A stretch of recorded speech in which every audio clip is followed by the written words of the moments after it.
I read an interesting blog post about the fact that we tend to think that we live in such modern times when in many cases what we see as new is simply the repeat of a prior trend.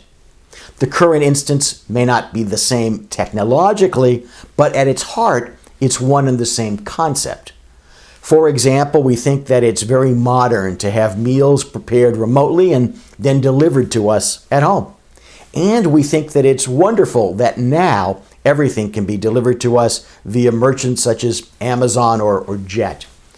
But as that blog post pointed out, in mid-1800s London, eating out was what people did. Eventually, the relatively poor didn't eat at home. That's because it cost more to cook at home. Additionally, most people lived in apartments, and most apartments didn't have kitchens. Instead, apartments had a fireplace, which was sometimes used to heat a pot over some coals, but that required fuel, which was expensive, and it required time. So what developed was a culture in which even the poor ate at roadside stands, and in which even the working class could afford to have meals delivered. Not only the food, but also the plates and the utensils, just like home delivery catering today, but for the masses.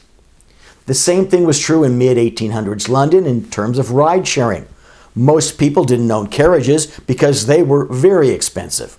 Instead, there was a plethora of other ways to share rides, from horse-drawn buses and cabs to other shared coaches. Londoners of the time also had shopping come to them. There weren't any department stores, so vendors would travel from door to door to door selling and delivering their specialties.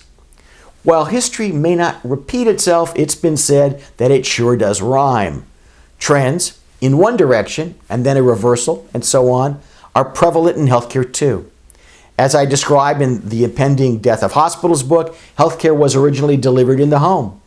The notion of public hospitals didn't exist in the U.S. until the mid-18th century, when Dr. Charles Bond and Ben Franklin formed the first public hospital because the poor didn't have homes in which to receive care.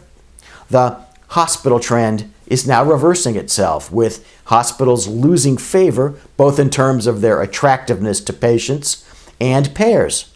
Instead, the care setting is trending toward surgery centers and other freestanding facilities, and even to the home. These trends ebb and flow like men's ties move from wide to narrow. Some few will be able to buck the trend. Some few will be able to devise a counter-trend as a way to distinguish themselves from other competitors. But for most, the opportunity is to be found in riding the trend. How will you take advantage of the movement of care to sites outside of the hospital?